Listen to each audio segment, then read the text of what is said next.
దేవునికి స్తోత్రము కలుగునుగాక. హల్లెలూయా. ప్రియమైనటువంటి దేవుని పిల్లలారా, పోయిన వారం ఇప్పుడు నేను చెప్పడం మొదలుపెట్టిన తర్వాత మరి ఈ వారంలో పోయిన వారానికి నేను 3 మెసేజ్లు చెప్పాను. అప్పటికి 38 ధన్యతల గురించి మీతో మాట్లాడాను.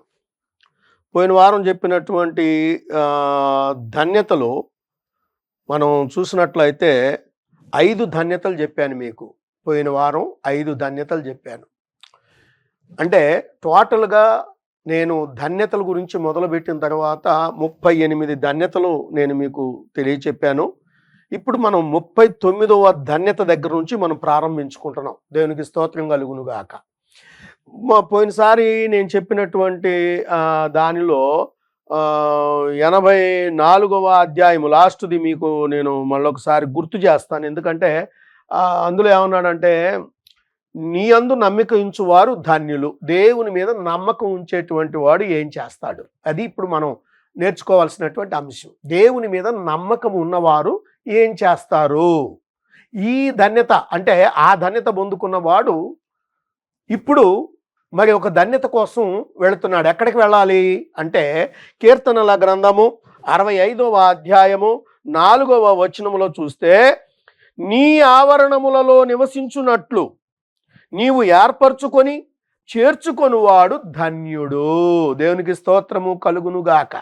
నీ ఆవరణములలో నివసించున్నట్లు అంటే దేవుని మీద నమ్మకం ఉన్నవాడు ఎక్కడ నివసిస్తాడు?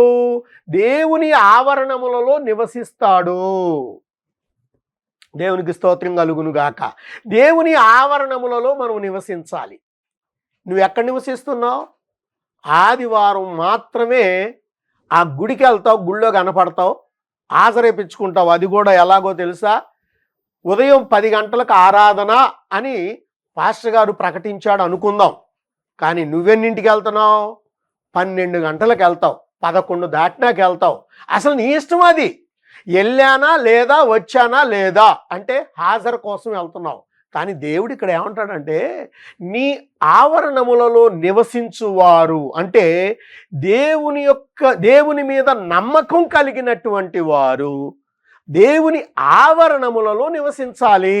అంటే నీ జీవిత కాలం అంతా కూడా ఆయన సన్నిధిలో గడపడానికి ఎక్కువ ఇష్టపడాలి. 10 గంటలకు ఆరాధన అంటే 9:50 నువ్వు వెళ్ళిపోవాలి, లేదా 9:30 నువ్వు వెళ్ళాలి.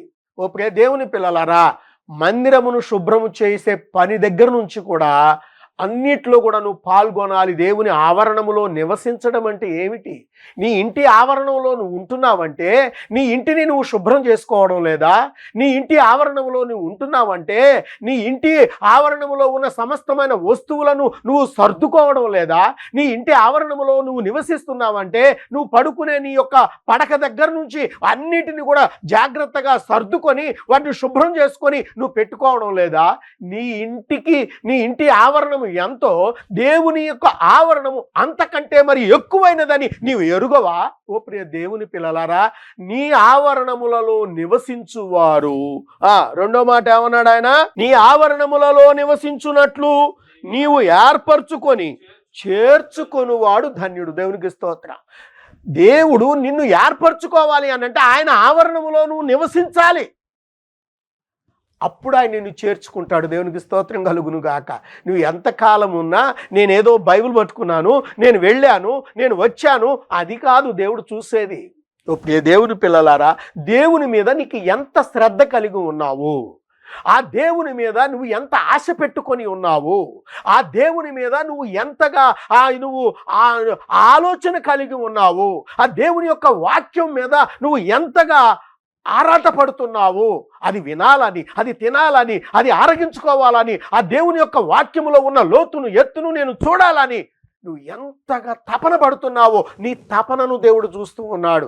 దేవుని యొక్క ఆవరణములను ఎప్పుడు కూడా నువ్వు శుభ్రపరుస్తూనే ఉండాలి, అవి శుభ్రం చేస్తూనే ఉండాలి, అవి సర్దుతూనే ఉండాలి. ఆయన ఆవరణములో నివసిస్తే దేవుడు నిన్ను చేర్చుకుంటాడు. ప్రియ దేవుని పిల్లలారా, దేవుడు నిన్ను చేర్చుకోవాలి అని అంటే నీ ఆ ధన్యత పొందుకోవాలి. దేవుడు చేర్చుకొనివాడు ధన్యుడు. ఆ ధన్యత నీకుందా? దేవుడు నిన్ను చేర్చుకుంటున్నాడా? ఓ ప్రియ దేవుని పిల్లలారా, దేవుని వాక్యం అంటే నువ్వేమనుకుంటున్నావు? వాక్యం అంటే దేవుని యొక్క సన్నిధి అంటే నువ్వేమనుకుంటున్నావు? దేవుని యొక్క ఆవరణం అంటే నువ్వేమనుకుంటున్నావు? దేవుని యొక్క ఆ పొందు ఎంత చక్కగా నువ్వు పొందుకో, ఆయన పొందు సంపాదించాలో నీకు ఏమనుకుంటున్నావు?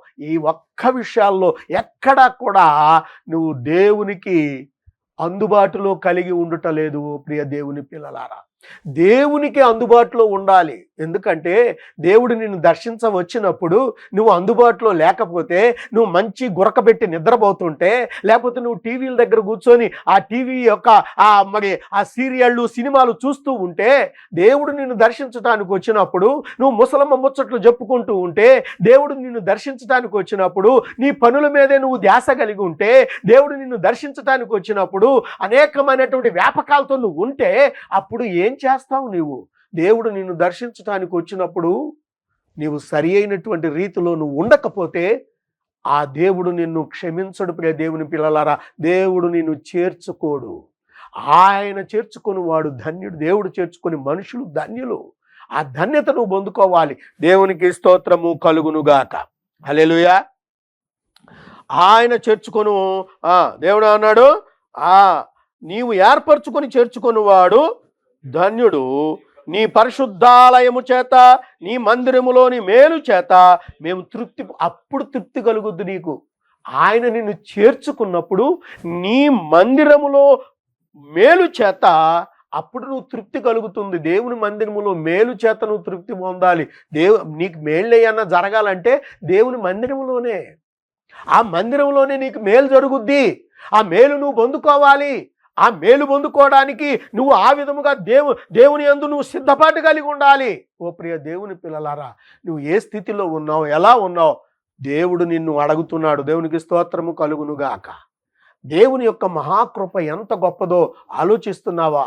దేవుడు నిన్ను చేర్చుకుంటే ఆ తృప్తి అనేది నీకు తెలుస్తుంది. తృప్తి లేని మనిషిగానే జీవిస్తున్నావు ఈ రోజున. నువ్వు దేవుని మందిరానికి వెళ్తున్నావు, నీకు తృప్తి ఉందా? నువ్వు సంపాదిస్తున్నావు, నీకు తృప్తి ఉందా? నువ్వు తింటున్నావు, నీకు తృప్తి ఉందా? నువ్వు మంచి మంచి వస్త్రాలు వేసుకుంటున్నావు, నీకు తృప్తి ఉందా? ఓ ప్రియ దేవుని పిల్లలారా, తృప్తి లేని జీవితమే కదా నీది. అది దేవుని సన్నిధిలోనే దొరుకును. ఆమేన్. దేవునికి స్తోత్రము కలుగునుగాక. హల్లెలూయా. చూడండి, మరొక మాట నేను చూపిస్తాను. ఆ తృప్తి పొందినటువంటి వారు ఎలా ఉంటారో తెలుసా? కీర్తనల గ్రంథము 106వ అధ్యాయము. కీర్తనల గ్రంథము 106వ అధ్యాయము. బైబిల్ గ్రంథాలు ఉన్నటువంటి వారు మీ గ్రంథాలు తెరిచి దేవుని యొక్క వాక్యాన్ని చూడాలని ప్రభు పేరట నేను మీకు మనవి చేస్తున్నాను. దేవునికి స్తోత్ర. 3వ వచనములో నుండి దేవుడు ఒక మాటను దేవుడు మనతో మాట్లాడుతున్నాడు. న్యాయమును అనుసరించువారు ఎల్లవేళలా నీతిని అనుసరించి నడుచుకొనువారు. దేవునికి స్తోత్రము కలుగునుగాక. 3వ వచనంలో ఏమంటున్నాడండి ఇక్కడ? న్యాయమును అనుసరించువారు, ఎల్లవేళలా నీతిని అనుసరించి నడుచుకొనువారు ధన్యులు. అంటే ఎల్లవేళలా నీతిని అనుసరించుకొని నడిచేటువంటి ఆ ధన్యత నీకు ఎక్కడ ఉంటుంది? దేవుని మందిర ఆవరణములలో నీవు నివసించినప్పుడు, దేవుని యొక్క మందిరమును జాగ్రత్తగా నువ్వు కనిపెట్టుకొని ఉన్నప్పుడు, దేవుని యొక్క వాక్యమును నువ్వు ఆ దీర్ఘశాంతముతో నువ్వు చదువుతున్నప్పుడు, దేవుని యొక్క వాక్యమును ఎంతో జాగరూకత కలిగి ఆ యొక్క వాక్యమును నువ్వు ధ్యానిస్తున్నప్పుడు, దేవుని యొక్క వాక్యమును దేవుని మందిరములో నువ్వు వింటున్నప్పుడు, విషయం ఏంటంటే సమాధానముతో దేవుని వాక్యాన్ని వినాలి. చాలామంది ఈ రోజున ఎలా ఉన్నారో తెలుసా దేవుని పిల్లలారా?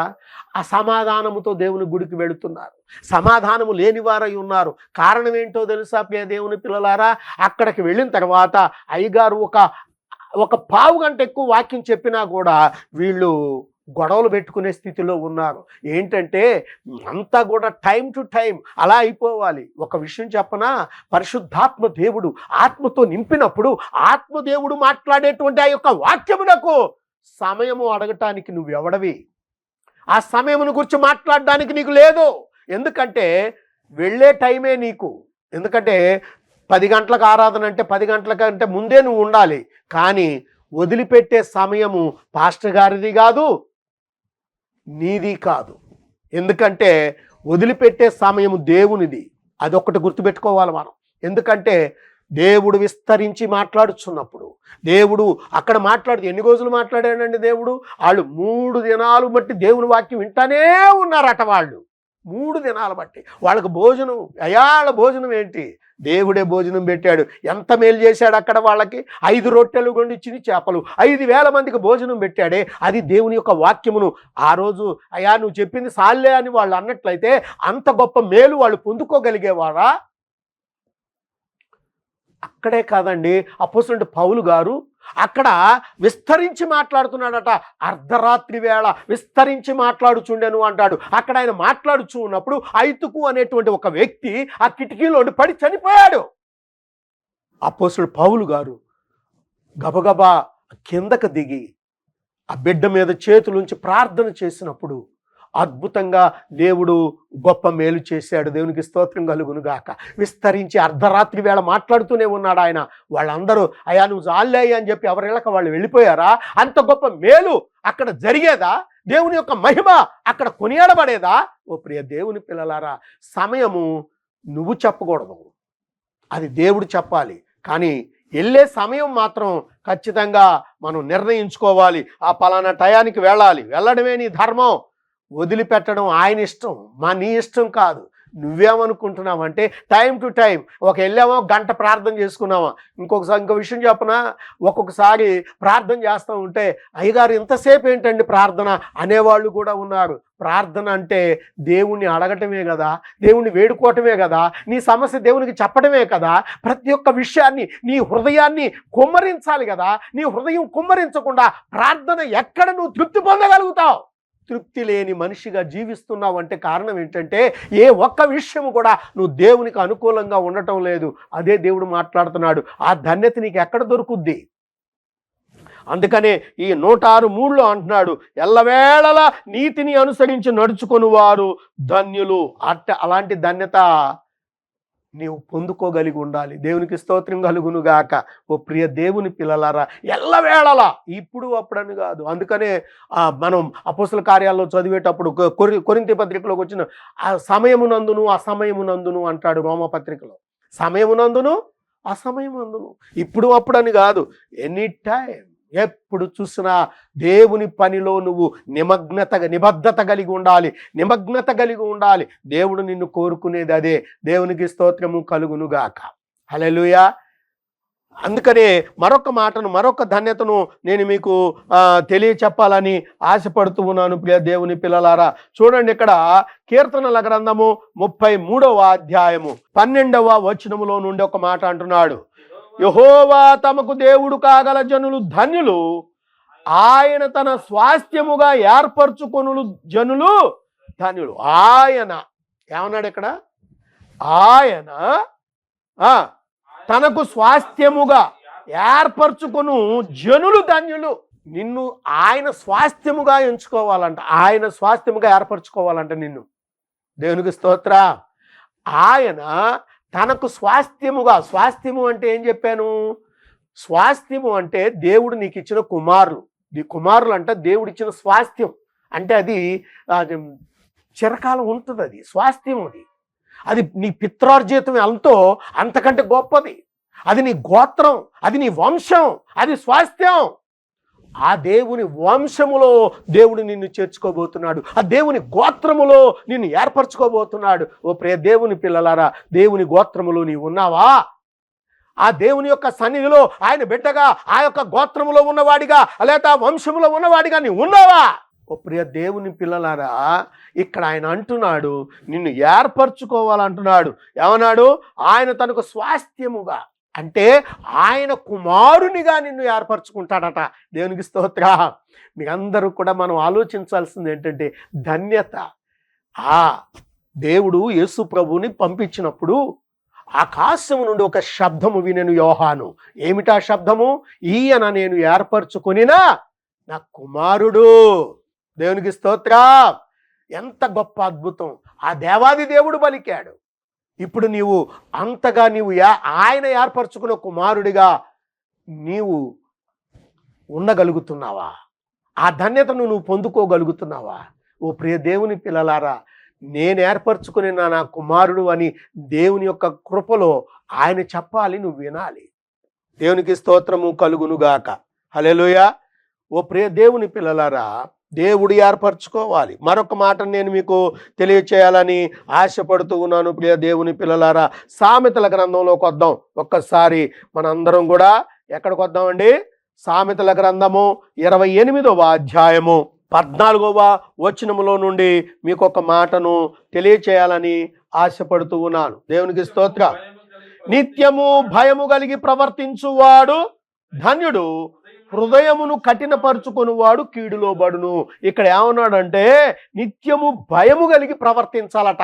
ఏం చేయాలంటే మనము నిత్యము భయము కలిగి ప్రవర్తించాలి. నీ ప్రవర్తన నిత్యం భయపడుతూనే ఉండాలి. అమ్మో, నేనేం తప్పు చేస్తున్నాను, నా కంటి చూపులు ఏమన్నా, నా కళ్ళతో నేను ఏదన్నా తప్పుడుగా చూశానా, అమ్మో నా చేతులతో ఎవరికైనా నేను తక్కువగా పెట్టానా, లేకపోతే నేను చేసే దానాల్లో ఏదైనా లోపం ఉందా, లేకపోతే నా అడుగులు ఎక్కడైనా తప్పుగా నడిచాయా, లేకపోతే నా హృదయం ఏమైనా ప్రేరేపింపబడి నేను ఉన్న దాంట్లో నుంచి నేను కొంత దాచుకోవాలనుకున్నానా, ఇలా రకరకాలుగా నేను మాట్లాడుతున్నటువంటి నా మాట ఏ విధముగా ఉంది ఒక్కసారి ఆలోచించండి ప్రియ దేవుని పిల్లలారా. ఏమంటున్నాడు ఇక్కడ? ఏమన్నాడండి? నిత్యము భయము కలిగి ప్రవర్తించువాడు ధన్యుడు. నిత్యము భయము కలిగి ప్రవర్తించాలట. ఎప్పటికప్పుడు నువ్వు భయపడుతూ ఉండాలి. నిద్ర లేచినప్పుడు కూడా నువ్వు భయంతోనే నిద్ర లేగాలి. నువ్వు చదువుకునేటప్పుడు భయంతో చదువుకోవాలి. నువ్వు ప్రతి విషయంలో కూడా భయం ఉండాలి నీకు. ఓ ప్రియ దేవుని పిల్లలారా, భయము లేని భక్తి వ్యర్థము. అందుకనే అంటాడు కీర్తన గ్రంథంలో, యెహోవా యందు భయభక్తులు కలిగిన వాడు ధన్యుడు అని. ఆయన త్రోవల యందు నడుచువారు ధన్యుడు. యెహోవా యందు భయభక్తులు కలిగి ఆయన త్రోవల యందు నడుచువారు ధన్యులు. అది ఇందాక మీకు అటుపోయిన వారం చెప్పినట్టున్నాను. ఓ ప్రియ దేవుని పిల్లలారా, ఒక్కసారి మీరు ఆలోచించాలని ప్రభు పేరట నేను మీకు మనవి చేస్తున్నాను. దేవునికి స్తోత్రము కలుగునుగాక. ఎంత గొప్ప ధన్యత! నిత్యము భయము కలిగి నడుచువారు ధన్యులు అన్నాడు. నిత్యము నువ్వు భయము కలిగి నడవగలుగుతున్నావా? ఏది నీ భయం? ఎక్కడుంది నీ భయం? దేవుని వాక్యం వినటంలో కూడా నువ్వు భయముతోనే వినాలి. అయ్యా, నా చెవులు మందము కాకోకుండా ఆ చక్కని వాక్యము నా హృదయములోనికి చేర్చబడినట్లుగా నా చెవులను తెరువు అనే భయముతో నువ్వు వాక్యాన్ని వినాలి. ఎక్కడ వింటున్నావు నీవు? ప్రార్థన చేసేటప్పుడు భయముతో ప్రార్థన చేయాలి. అయ్యా, తప్పుడుగా నా నోట్లోంచి ఏదన్నా మాట్లాడతానేమో, అయ్యా నేను ప్రతిదీ కూడా నీకు విన్నవించుకునేటువంటి ఆ ధన్యత నాకు దయచేయమని నువ్వు దేవుణ్ణి అడగాలి. ఓ ప్రియ దేవుని పిల్లలారా, ఏం చేస్తున్నావు నీవు ఇప్పుడు? నిత్యము భయము కలిగి నువ్వు నడుస్తున్నావా? దేవుడు అదే కదా అడుగుతున్నాడు. దేవునికి స్తోత్రము కలుగునుగాక. హల్లెలూయా, హల్లెలూయా. చూడండి, ఇక్కడ మరొక మాట చెప్తాను. సామెతల గ్రంథము 14వ అధ్యాయము 21వ వచనములో నుంచి మనం చూద్దాం. నిత్యము భయము కలిగిన ధన్యుడు, ఆ ధన్యత పొందుకున్నవాడు, నిత్యము భయము కలిగిన వాడు ఏం చేస్తాడో చూద్దాం. ఇక్కడ తన పొరుగువాన్ని తిరస్కరించువాడు, పాపము చేయువాడు, వేదలను కటాక్షించువాడు ధన్యుడు. చూడండి ఇక్కడ ఎంత ధన్యత ఉందంటే, తన పొరుగువానిని తిరస్కరించువాడు, పాపం చేసేవాడట, వేదలను కటాక్షించువాడు ధన్యుడు. ఈ ధన్యతలు నిత్యము నువ్వు భయము కలిగి ఉంటే, ఆ భేదాలను నువ్వు చూసినప్పుడు ఆ కటాక్షము వారి మీదకి నీ కటాక్షము వారి మీదకి వెళుతుందా? మీకు ఒక అద్భుతమైనటువంటి ఒక మాటను చూపిస్తానండి. ఇక్కడ ద్వితీయోపదేశ కాండములో మీకు ఒక చక్కని మాట చూపించాలని నేను ఆశపడుతూ ఉన్నాను ప్రియ దేవుని పిల్లలారా.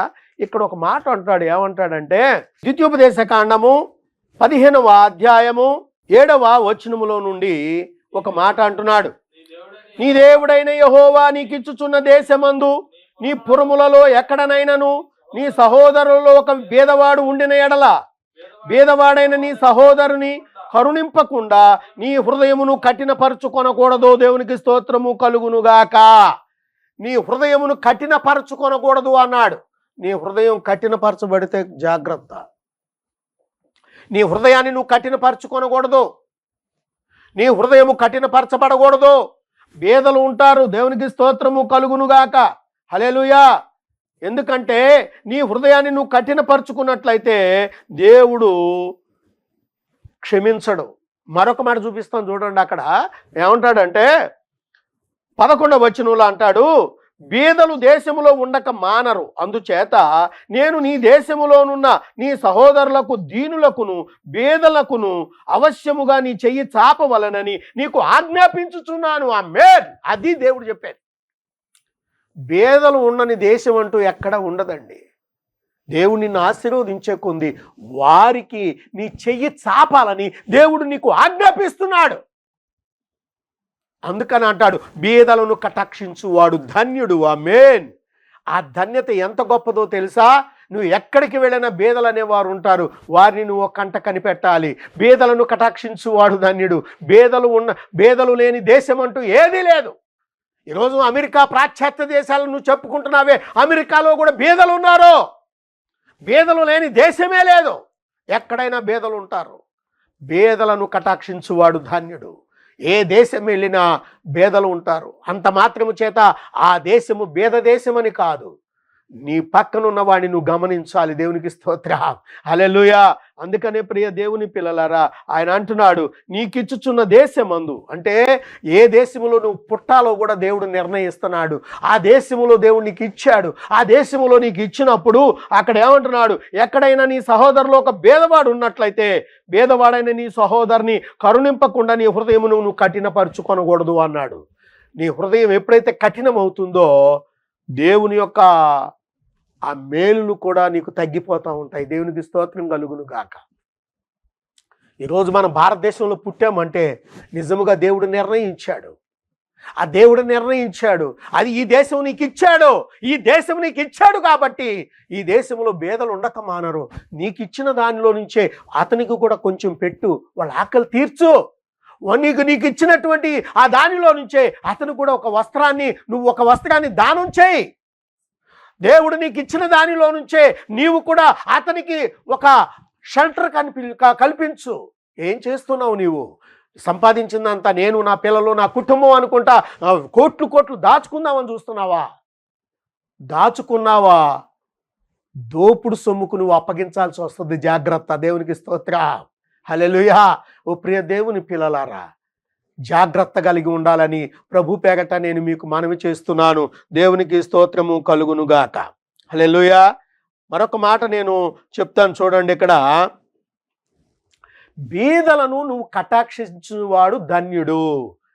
ఆ బేదత్వాన్ని నువ్వు కటాక్షిస్తున్నావే, దాని విషయంలో ఒక మాట అంటున్నాడు. సామెతల గ్రంథము 29వ అధ్యాయంలోకి వద్దాం ఒకసారి.